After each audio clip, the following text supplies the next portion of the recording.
Hi and welcome back to our beautiful platform Wizard Study. So part number 38 different determinant के ऊपर exercise 4.5 का question number 5 to 10 देखने वाले हैं. देखिए मैं क्वेश्चन नंबर 5 आपको कराऊंगा और क्वेश्चन नंबर 7 कराऊंगा. क्योंकि क्वेश्चन नंबर 5 के बाद जो 6 है वो सेम क्वेश्चन नंबर 5 के जैसा है और क्वेश्चन नंबर 7 के बाद जो 8, 9, 10 है वो सेम क्वेश्चन नंबर 7 के टाइप के हैं. ठीक है, तो मैं क्वेश्चन नंबर 5 और 7 आपको कराऊंगा और उसी के अकॉर्डिंग आपको अगले क्वेश्चंस की अपने आप प्रैक्टिस करनी है. क्वेश्चन नंबर 11 को मैं सेपरेट वीडियो में कराऊंगा क्योंकि वो एक इंपॉर्टेंट क्वेश्चन है. तो चलिए आज क्वेश्चन नंबर 5 और क्वेश्चन नंबर 7 को देखते हैं. तो चलिए आज क्वेश्चन नंबर 5 और 7 को देखते हैं. सबसे पहले क्या निकालना है, हमें इनवर्स फाइंड करना है और इनवर्स का आपको फॉर्मूला पता होना चाहिए. इनवर्स का फॉर्मूला क्या होता है, जैसे ए कोई मैट्रिक्स है उसका अगर हमें इनवर्स निकालना है तो इसके पहले हमें क्या पता होना चाहिए, उसका डिटर्मिनेंट और एडजॉइंट पता होना चाहिए. तो ये फॉर्मूला होता है इनवर्स निकालने का. लिए मैंने आपको बहुत ही पहले लेक्चर में बता चुका हूँ. तो जो भी चैनल पे नए हैं वो सब्सक्राइब करें, सपोर्ट करते रहें और वो लेक्चर देख सकते हैं. चलिए आज क्वेश्चन नंबर 5 को देखते हैं पहले. तो क्वेश्चन नंबर 5 में क्या है, आंसर नंबर 5 देखते हैं. तो लेट कर लेंगे, let A be the matrix. इस मैट्रिक्स को क्या नाम दे देंगे, ए नाम. इसके एलिमेंट क्या है, 2, 4, -2 और 3. अब इसका डिटर्मिनेंट निकाल लीजिए. तो डिटर्मिनेंट निकालना जानते हैं आप. ए डिटर्मिनेंट कैसे, क्रॉस मल्टीप्लाई. तो 3 2 जा 6, माइनस बीच में साइन, 4 2 जा -8 हो जाएगा. -2 है ना तो -8. अब देखिए 6 माइनस माइनस क्या हो जाएगा, +8. तो डिटर्मिनेंट आपका कितना निकल के आया है, 14. तो डिटर्मिनेंट निकालने में तो कोई प्रॉब्लम नहीं है, डिटर्मिनेंट निकल के आ गया 14.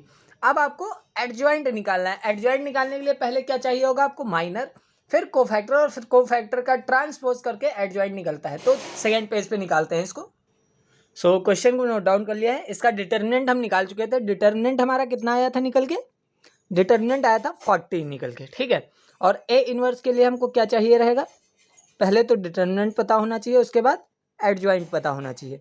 तो अब एडजॉइंट ऑफ ए निकालते हैं यहाँ पे. ठीक है, तो देखिए माइनर निकालेंगे तो minor of M11, minor M11 क्या हो जाएगा, इस कॉलम इस रो को हाइड करेंगे तो क्या बचेगा 3. तो क्या बचेगा 3, माइनर आ जाएगा आपका 3. पहले एलिमेंट का माइनर क्या आएगा 3. दूसरे एलिमेंट का माइनर निकालेंगे तो क्या आ जाएगा, दूसरे एलिमेंट का माइनर निकालने के लिए इस कॉलम इस रो को हाइड करेंगे, क्या बचेगा 4. तो एलिमेंट क्या आ जाएगा 4, माइनर आ जाएगा 4.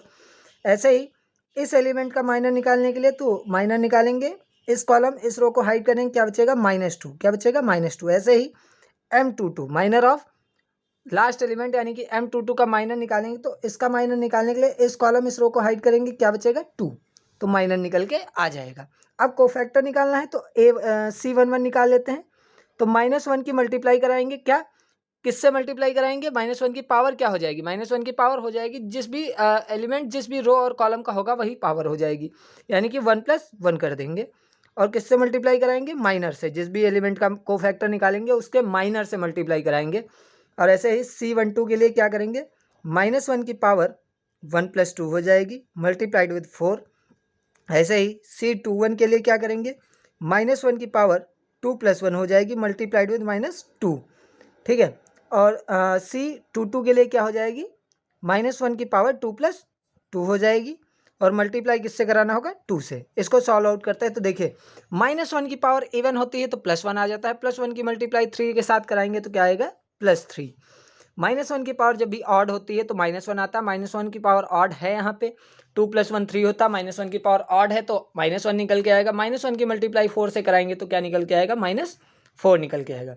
-1 की पावर ऑड है तो -1 आएगा, -1 × -2 करेंगे तो +2 निकल के आएगा. -1 की पावर इवन है, 2 + 2 4 हो जाए जो कि इवन होता है. -1 की पावर इवन है तो +1 निकल के आएगा, +1 की मल्टीप्लाई 2 से कराएंगे तो 2 निकल के आएगा. अब देखिए कोफैक्टर की एक मैट्रिक्स बना लेते हैं. तो कोफैक्टर की मैट्रिक्स समझ लो, जैसे बी मैट्रिक्स निकाली, कोफैक्टर इसमें लिखते हैं. तो कोफैक्टर ऑफ फर्स्ट एलिमेंट क्या निकल के आया है 3, कोफैक्टर ऑफ सेकंड एलिमेंट क्या निकल के आया है -4, कोफैक्टर ऑफ थर्ड एलिमेंट 2 निकल के आया, कोफैक्टर ऑफ फोर्थ एलिमेंट 2 निकल के आया है. ठीक है, कोफैक्टर ऑफ फोर्थ एलिमेंट भी क्या निकल के आया है, 2 निकल के आया है. तो देखिए यहाँ पे कोफैक्टर हमारे निकल के आ चुके हैं. अब हमें सिंपल करना क्या है, कोफैक्टर हमारे निकल के आ चुके हैं. अब देखिए यहाँ पे क्या होगा हमारे साथ, इस पर हम क्या करेंगे, देखिए 2 -2 3 और 4 निकल के 3 - 4 निकल के आया. अब देखिए एडजॉइंट निकालने के लिए क्या करेंगे, कोफैक्टर का ट्रांसपोज. तो एडजॉइंट ऑफ ए निकालने के लिए हमें क्या करना होगा, बी मैट्रिक्स का ट्रांसपोज करना होगा। तो बी मैट्रिक्स क्या है, 3 2 -4 और 2, इसका क्या करेंगे, ट्रांसपोज। तो ट्रांसपोज में क्या होता है, रो और कॉलम इंटरचेंज हो जाती हैं। तो जो रो थी उसको कॉलम बना दीजिए, जो भी रो सेकंड थी उसको कॉलम सेकंड बना दीजिए। ठीक है, तो ये यहाँ पे ट्रांसपोज निकल के आ जाएगा, यानी कि एडजॉइंट आपका निकल के आ गया है। तो क्या, 3 2 -4 और 2। अब देखिए आपको क्या निकालना है, आपको निकालना है ए इनवर्स। ए इनवर्स क्या होता है, 1 by determinant of A into adjoint of A, into adjoint of A. तो डिटर्मिनेंट आपका क्या निकल के आया है, 14 निकल के आया है, और इंटू एडजॉइंट क्या निकल के आया है, 3 -4 2 और 2। तो ये आपका सॉल्यूशन हो गया, ये आपका सॉल्यूशन हो गया। आप चाहे तो इसके आगे सॉल्व कर लीजिएगा, मर्जी है सॉल्व करिए। अगर सॉल्व करने वाला होगा तो सॉल्व कर लीजिएगा, वरना आप ऐसे ही छोड़ दीजिएगा, नंबर आपको पूरे मिलेंगे। चलिए क्वेश्चन नंबर 7 को देखते हैं। क्वेश्चन नंबर 7 भी अब 3rd क्रॉस 3rd का एक क्वेश्चन बचा है, उसको देख लेते हैं। फिर आपके 10 नंबर क्वेश्चन तक सारे हो जाएंगे। बाकी जो 6 और 8 9 10 है वो आपको अपने आप करने हैं, सेम ऐसे ही। तो क्वेश्चन नंबर 7 क्या है, क्वेश्चन नंबर 7 को हम नोट डाउन करते हैं। क्वेश्चन नंबर 7 को नोट डाउन करते हैं। तो 7 वाला क्या है आपके पास, 7 में दिया गया है 1 0 0 1 0 0 2 2 0 2 2 0 3 4 5 3 4 और 5। तो ये हम वो डेट, इसका हमें क्या निकालना है, इनवर्स निकालना है। क्या फाइंड करना है, फाइंड ए इनवर्स। क्या फाइंड करना है, ए इनवर्स। तो ए इनवर्स निकालने के लिए सबसे पहले क्या जरूरी है, डिटर्मिनेंट ऑफ ए निकालने का। तो अलोंग R1 निकालते हैं डिटर्मिनेंट ऑफ ए। तो फर्स्ट एलिमेंट को लिखिए, उसके रिस्पेक्ट में आने वाली रो, आने वाले कॉलम को हाइड करेंगे, क्या बचेगा, 2 5 0 और 4, 2 0 4 और 5, माइनस साइन कन्वेंशन पता ही होगा, -2। इसके रिस्पेक्ट में आने वाले ये कॉलम, ये रो को हाइड करेंगे, क्या बचेगा, 0 0 4 और 5। ऐसे ही +3, इसके रिस्पेक्ट में आने वाला ये कॉलम, आने वाली इस रो को हाइड करेंगे, क्या बचेगा, 0 0 2 और 0। अब इसको सॉल्व आउट कर लीजिए। तो सॉल्व आउट करेंगे भाई, देख लेते हैं। 2 5 जा 10, 2 5 जा 10 हो जाएगा, माइनस 0 इंटू 5 करेंगे 0, और 0 इंटू 4 करेंगे तो 0 ही आ जाएगा। यहाँ पे भी 0 इंटू 0 0 इंटू 2 तो 0 आ जाएगा प्लस का। ठीक है, तो यहाँ पे आपका डिटर्मिनेंट क्या निकल के आएगा, डिटर्मिनेंट ऑफ ए निकल के आएगा प्लस का 10। क्या निकल के आएगा, डिटर्मिनेंट ऑफ ए क्या निकल के आएगा, प्लस का 10 निकल के आएगा। ठीक है, और देखिए अब जब आपका डिटर्मिनेंट प्लस का 10 निकल के आ चुका है, तो एक चीज़ मैंने आपको बताई थी, सिंगुलर नॉन सिंगुलर मैट्रिक्स। तो सिंगुलर मैट्रिक्स क्या होता है, सिंगुलर, याद रखना है, ये पॉइंट बताए थे आपको। सिंगुलर मैट्रिक्स क्या होता है, सिंगुलर मैट्रिक्स जिसका डिटर्मिनेंट क्या होता है, 0 के इक्वल होता है, और इसका इन्वर्स जो है, इन्वर्स जो है एग्जिस्ट नहीं करेगा। ठीक है, और नॉन सिंगुलर क्या होता है, नॉन सिंगुलर मैट्रिक्स क्या होता है, नॉन सिंगुलर मैट्रिक्स अगर कोई पूछ ले, नॉन सिंगुलर तो क्या होगा, जिसका डिटर्मिनेंट 0 के इक्वल नहीं होगा, और इसका इन्वर्स क्या है, एग्जिस्ट करेगा। ठीक है, तो ये एक नॉन सिंगुलर मैट्रिक्स थी जिसका डिटर्मिनेंट 0 के इक्वल ना आकर 10 आया है, तो एक इन्वर्स मैट्रिक्स है, इसका इन्वर्स एग्जिस्ट करेगा। अब डिटर्मिनेंट मैंने इस पेज पे निकाल लिया, अगले पेज पे हम इसका माइनर कोफैक्टर निकाल के एडजॉइंट निकालते हैं। अब देखिए हमारे पास मैट्रिक्स क्या थी, 1 0 0 2 2 0 3 4 5। इसका डिटर्मिनेंट क्या निकल के आया था, 10। अब इसका माइनर और कोफैक्टर निकालते हैं। तो माइनर के लिए क्या निकालेंगे, M11। देखिए क्या आ जाएगा आपका, M11 के लिए इस रो, इस कॉलम, इस रो को हाइड करेंगे, क्या बचेगा, 2 0 4 और 5 बचेगा। ऐसे ही M11 हो गया। M12 निकालेंगे, तो M12 निकाल लेते हैं।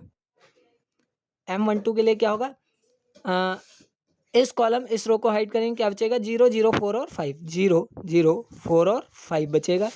ऐसे ही M13 निकाल लेते हैं। तो M13 के लिए क्या हो जाएगा आपका, इस कॉलम, इस रो को हाइड करेंगे, क्या बचेगा, 0 0 2 और 0, 0 0 2 और 0 बचेगा। ऐसे ही M21 को फाइंड करेंगे, माइनर ऑफ इस एलिमेंट का, तो इस रो, इस कॉलम को हाइड करेंगे, क्या बचेगा, 2 0 3 और 5 बचेगा, 2 0 3 और 5 बचेगा। ऐसे ही M22 निकालेंगे। तो M22 के लिए क्या हो जाएगा, M22 के लिए इस रो, इस कॉलम को हाइड करेंगे, 1 0 3 और 5 बचेगा, क्या बचेगा, 1 0 3 और 5 बचेगा। ऐसे ही M23 निकालेंगे।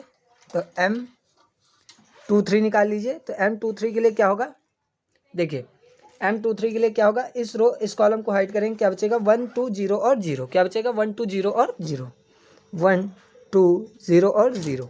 ऐसे ही M31 को फाइंड करेंगे। तो M31 के लिए देखिए क्या होगा, इसका माइनर फाइंड करना है। तो इस रो इस कॉलम को हाइड करेंगे, क्या बचेगा 2 2 3 और 4, क्या बचेगा 2 2 2 2 3 और 4, ठीक है। ऐसे ही M32 को निकालेंगे। तो M32 के लिए क्या होगा, देखिए M32 के लिए क्या होगा, इसका एलिमेंट का माइनर निकालना है। तो इस रो इस कॉलम को हाइड करेंगे, क्या बचेगा 1 0 3 और 4, क्या बचेगा 1 0 3 और 4, तो 1 0 3 और 4, ठीक है। ऐसे ही M33 निकाल लेंगे। तो M33 के लिए क्या होगा, देखिए M33 निकालेंगे। तो इस कॉलम इस रो को हाइड करेंगे, क्या बचेगा 1 2 0 और 2, 1 2 0 और 2, 1 2 0 और 2, ठीक है। अब इसका माइनर फाइंड कर लीजिए आप सिंपल। तो माइनर देखिए क्या होगा, माइनर क्या होगा, देखिए इसको सॉल्व आउट करेंगे। तो 5 2 जा 10, क्या निकल के आएगा 10, 0 इंटू 4 करेंगे 0 हो जाएगा। ऐसे ही 5 इंटू 0 0, 4 इंटू 0 0, तो माइनर 0, 2 इंटू 0 0, 0 इंटू 0 0, माइनर 0, 5 2 जा 10, 3 इंटू 0 0, तो माइनर क्या निकल के आएगा 10, क्या निकल के आएगा 10। अब देखिए इसका माइनर निकालेंगे, तो क्या निकल के आएगा 5 1 जा 5, 3 इंटू 0 0, तो माइनर 5, 1 इंटू 0 0, 2 इंटू 0 0, 4 2 जा 8, 3 2 जा 6, तो 8 माइनस 6 करेंगे तो क्या निकल के आएगा 2, क्या निकल के आएगा 2, 4 1 जा 4, इसका माइनर क्या निकल के आएगा 4, 3 इंटू 0 करेंगे तो 0। अब इसका माइनर निकालेंगे तो 2 1 जा 2 और 2 इंटू 0 करेंगे तो 0, तो माइनर आपके निकल के आ गए हैं। को फैक्टर निकाल लेते हैं। तो C11 C12 C13 C21 C22 C23 C31 C32 और C33। अब देखिए C11 निकालने के लिए क्या करेंगे, -1 से मल्टीप्लाई करानी है माइनर की, और इस -1 की पावर क्या हो जाएगी, जिस रो और जिस कॉलम का एलिमेंट है, यानी कि 1 + 1 हो जाएगा। तो -1 की पावर इवन होती है तो +1 हो जाता है, +1 की मल्टीप्लाई 10 से कराएंगे तो +10 निकल के आएगा। ऐसे ही -1 की पावर 1 + 2 और मल्टीप्लाई किससे कराना है 0 से, तो 0 ही लिख दीजिए। ऐसे ही -1 की पावर 1 + 3, 0 से मल्टीप्लाई कराना है तो 0 ही लिख दीजिए। ऐसे ही -1 की पावर 2 + 1 मल्टीप्लाई किससे कराना है 10 से, तो देखिए -1 की पावर ऑड है तो -1 आएगा, -1 की मल्टीप्लाई 10 से कराएंगे तो -10 निकल के आएगा। ऐसे ही यहाँ पे देखेंगे -1 की पावर 2 + 2 मल्टीप्लाइड विद 5, तो -1 की पावर 2 + 2 जो कि इवन है, तो -1 की पावर इवन +1 आएगा, +1 की मल्टीप्लाई 5 से कराएंगे तो +5 निकल के आएगा। और -1 की पावर 2 + 3 मल्टीप्लाई कराना है 0 से, तो 0 निकल के आएगा। -1 की पावर 3 + 1 मल्टीप्लाई 2 से कराना है तो -1 की पावर इवन +1 हो जाएगा, +1 की मल्टीप्लाई 2 से कराएंगे तो 2 निकल के आएगा। -1 की पावर 3 + 2 मल्टीप्लाइड विद 4, तो -1 की पावर 3 + 2 ऑड है तो -1 की पावर ऑड -1 आएगा, -1 की मल्टीप्लाई 4 से तो -4 निकल के आएगा। यहाँ पे -1 की पावर 3 + 3 मल्टीप्लाइड विद 2 हो जाएगा, तो -1 की पावर 3 + 3 यानी कि इवन है, -1 की पावर इवन +1 होगा, +1 की मल्टीप्लाई 2 से कराएंगे तो +2 निकल के आएगा। सारे कोफैक्टर आपको पता चल चुके हैं। तो एक मैट्रिक्स बी बना लेते हैं जिसमें हमारे सारे कोफैक्टर होंगे। तो देखिए बी मैट्रिक्स है इसका। अब इसमें सारे कोफैक्टर लिखेंगे। तो पहला कोफैक्टर पहले एलिमेंट का क्या है 10, दूसरे का 0, तीसरे का 0, चौथे का -10, पांचवे का 5 0 2 -4 और 2। तो यहाँ पे कोफैक्टर हमने सारे के सारे लिख लिए हैं, कोफैक्टर लिख लिए हैं। अब एडजॉइंट निकालने के लिए क्या होता है, एडजॉइंट ऑफ ए अगर आपको निकालना है तो इस बी मैट्रिक्स का क्या होना चाहिए, ट्रांसपोज होना चाहिए। तो बी मैट्रिक्स का ट्रांसपोज करा देंगे। तो बी मैट्रिक्स आपकी क्या है 10 0 0 -10 5 0 2 -4 2। इसका क्या होगा ट्रांसपोज, क्या करेंगे ट्रांसपोज करेंगे, इसका क्या करेंगे ट्रांसपोज करेंगे। ये ट्रांसपोज का साइन लगा दिया। अब इसका ट्रांसपोज क्या निकल के आएगा, तो देखिए एडजॉइंट क्या निकल के आएगा, adjoint of A is equal to row को कॉलम में चेंज कर देना है। 10 0 0 -10 5 0 2 -4 2। तो ये आपका एडजॉइंट निकल के आ गया। अब ए इनवर्स आपको निकालना है। ए इनवर्स निकालना है तो ऊपर निकाल लेते हैं, ठीक है। ए इनवर्स आपको निकालना है तो ए इनवर्स निकालने के लिए क्या होता है, 1/डिटर्मिनेंट of A into adjoint of A into adjoint of A. तो डिटर्मिनेंट आपका क्या निकल के आया है, 10। क्या निकल के आया है, 10 निकल के आया है। और एडजॉइंट क्या निकल के आया है, 10 0 0 -10 5 0 2 -4 0 2 -4 2 निकल के आया है। 2 -4 2 निकल के आया है। तो ये आपका सॉल्यूशन होगा, यही आपका सॉल्यूशन होगा। तो क्वेश्चन नंबर 5 और क्वेश्चन नंबर 7 को मैंने आपको कराया। बाकी क्वेश्चन नंबर 10 तक आपके सेम है, तो आपको खुद से प्रैक्टिस करनी है। क्वेश्चन नंबर 11 को मैं सेपरेट वीडियो में इसलिए कराऊंगा क्योंकि बहुत ज़्यादा इंपॉर्टेंट क्वेश्चन है वो। मिलते हैं अगले लेक्चर में, तब तक के लिए सपोर्ट करना ना भूलें, सब्सक्राइब करना ना भूलें। और कम्युनिटी गाइडलाइंस पे मैंने आपको बताया है कि मैं अब सोशल साइंस के भी क्वेश्चंस कराऊंगा उस पर। तो सोशल साइंस को मैं बहुत जल्द पढ़ाने वाला हूँ, क्योंकि मेरा सोशल साइंस में रियली इंटरेस्ट है। तो मैं क्लास 5 से क्लास 6 से इंटर तक हो सकता है सोशल साइंस भी पढ़ाना चालू करूँ। सो सपोर्ट करते रहें। मिलते हैं अगले लेक्चर में, तब तक के लिए अपना ध्यान रखिएगा। जय श्री राम, राधे राधे सभी को।